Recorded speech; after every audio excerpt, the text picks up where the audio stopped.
I'd like to talk about keeping their memory alive. But before we do that, I would like to introduce myself. I am Ghazala at the Heart and Soul Cafe. If you've been here before, thank you so much for coming back.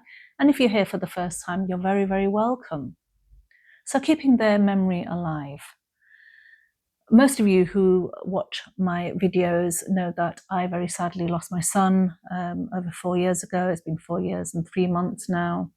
And I, counsel, support, befriend women who have also experienced child loss. And so many of my clients say things to the effect of, I think it comes from, this is my notion, okay? This is what I think. And, if you think differently, please do comment and say.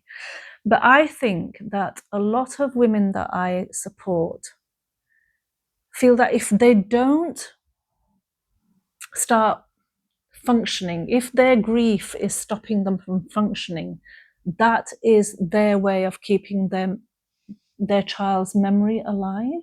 Does that make sense? So people can sometimes feel, women can sometimes feel that if they show that they're not grieving, that it will look as if they have got over the loss of their child.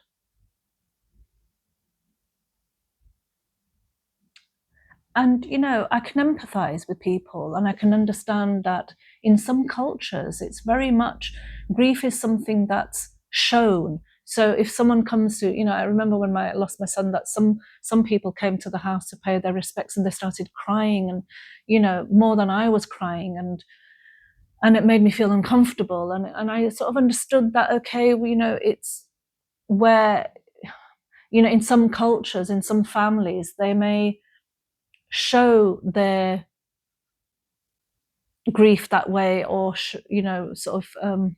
pay their respects in that way, and show that they're in pain with you in that way. But it was almost felt to me, it was almost theatrical and sort of slightly comical. It didn't feel natural to me. So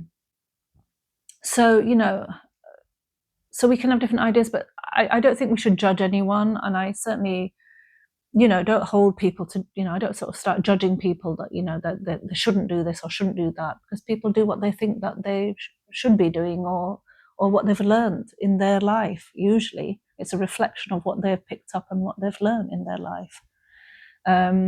So I wouldn't sort of judge people, but what I am saying is that we can, sometimes I feel that people, I get the feeling from people that they are showing their grief in a way, or keeping themselves in that place, because that's their way of believing that they are keeping the memory alive of that person. But I'm here to tell you that not a second goes by, not a minute goes by in my life where I don't think about my son. He is with me constantly, in my heart, in my mind, in my thoughts, in my, what I do in my life. Everything that I do since losing my son is sort of in his name. This charity, the charity that I started up is in his name. And the fact that I volunteer for a charity where I counsel women is again in his honor. This channel is, in his honor, really, because everything that I do since I've lost my son, I mean, I know I do the mental health first aid training, and I was doing that before, losing my son. But it definitely has changed, because the way I connect with people and the way I, interact with people since losing my son is just it's so much more meaningful. The connections that I make, the conversations we have, the fact that I can be empathetic to an extent where I didn't know I could be, compassionate to an extent where I didn't know I could be. So it's brought out versions of me that I didn't really know existed. You know, it's hard to explain really unless you have experienced something similar. It's really hard to sort of share that. But definitely, is sort of brought out to the surface the best version of me as a result of something so awful as losing my son. And that is me keeping his memory alive. Not me, throwing myself on the floor in floods of tears and, talking about, not being able to continue on through this life because, I can't live without my son, albeit it is so difficult to live this life without my son. Yes, it is. It is sometimes excruciatingly difficult, but I don't want to honor my son in that way, in the crying and in the holding on to that, and or bitterness. And I've talked about bitterness in previous videos, but not holding on to bitterness and why me? Why has this happened to me? Why was my son given such a short life? Who's going to answer those questions? Well, no one I know on this earth is going to answer those questions and give me an answer. So, why am I asking questions that I'm not going to get an answer for? Why don't I, decide to use that energy, expend that energy on something more positive, like helping others in my son's name is surely a much more productive way of dealing with this than me throwing myself on the floor with all the negativity.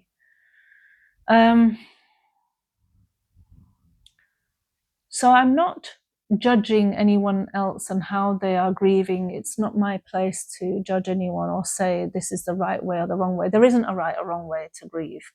But what I will say is there are other ways of honoring the memory of the person you have lost than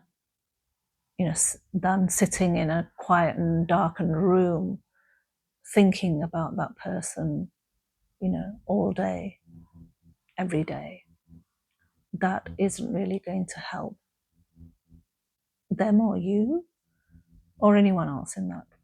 And that doesn't mean to say you can't have your moments, because obviously you do have those times, and I certainly have those times where I'm sat very quietly thinking about my son. There's triggers, there's things that remind me of him. Absolutely, almost everything reminds me of him. Every chair I look at, every sofa I look at, I remember him sitting on the stairs. I remember every single part of the house. He was there, and so I see him there again and again and again. But I'm not seeing it in a negative way. I'm trying not to anyway. And sometimes it does hurt, sometimes it's painful, sometimes I cry. And those are all natural responses of, a part of grief, a part of grieving, a part of being on this bereavement, road, a bereavement journey, which I'm going to be on for the rest of my life until my dying day. I'm going to be there until my dying moment, in fact, not just my dying day. And I know that. But what I am saying is there's different ways that we can keep the memory alive of the person that we have lost. And yes, sometimes we cry, sometimes we are in excruciating pain and we miss that person so much. But then there's other ways of showing and keeping that memory alive, and that is in a positive way. And that is usually helping others in honor of the person that you have lost. And that way we can keep that person alive, that memory alive. I'm so much for that, because my long-term goal is to build some kind of clinic or a hospital, albeit a very small hospital. Anything bigger than that would be a bonus. Something where, procedures can go on, treatments for heart conditions, perhaps. In a country where, people maybe families can't afford their loved one, their child, perhaps, to have what might be quite a straightforward heart procedure, which, you know, isn't actually that expensive, but might be, you know, the expense might be the reason why that child can't have the surgery that child needs, or the person that needs that surgery. So that is my long-term goal, is to build that clinic, or that short, you know, that small clinic or hospital in my son's name. So if I can do that before I exit this world, I will definitely exit a very happy, contented person. Happy, contented soul, I would say. Absolutely, I would. So hopefully I'll do that. But, you know, the road to that is very much trying to help others, and then that, you know, having the charity in his name, you know, volunteering for the other charity where I counsel women, and having this YouTube channel where I'm trying to reach out to others and try and help and make, you know, sort of to raise awareness around mental health and bereavement and loss, and how to navigate through it, and how to hopefully this channel will build a community where we can sort of have each other's back and look out for each other, so that we don't feel alone, because, you know, grief, bereavement and mental health can feel so lonely, you know, because when you're in that place, you're not really in the place where you're going to be actively reaching out to others and saying, hey, look, this is what's going on with me. That isn't really the time that you will do that. But if you know, by raising awareness, we can hopefully say, well, just take that first step towards someone who you feel, you know, will understand you and get you, you know. And again, that's about finding your people, and then just watch how others, you know, come forward and help. But it's finding the right people, it's finding your people, isn't it? You know, people that, you know, you can relate to. So it's people that have had similar kind of experiences in life, or are going through those sort of experiences, similar experiences. And when you hear someone share their story, you soon realize that, wow, I am not alone in this, you know. And that helps. That helps. It just helps. Oh, it just soothes it a little bit, that's all. It doesn't make anything go away. It doesn't take it all away for you, but it just soothes just every so slightly. And any kind of positive effect that you can get when you are experiencing mental health struggles or bereavement loss is a good thing. Just anything, any small thing that can help is definitely something that, you know, you deserve to have. Absolutely. Thank you for watching. Please do like, subscribe, please do share, please do comment. Thank you for watching this video. I look forward to seeing you in the next video. Until then, please look after your hearts and souls. Thank you.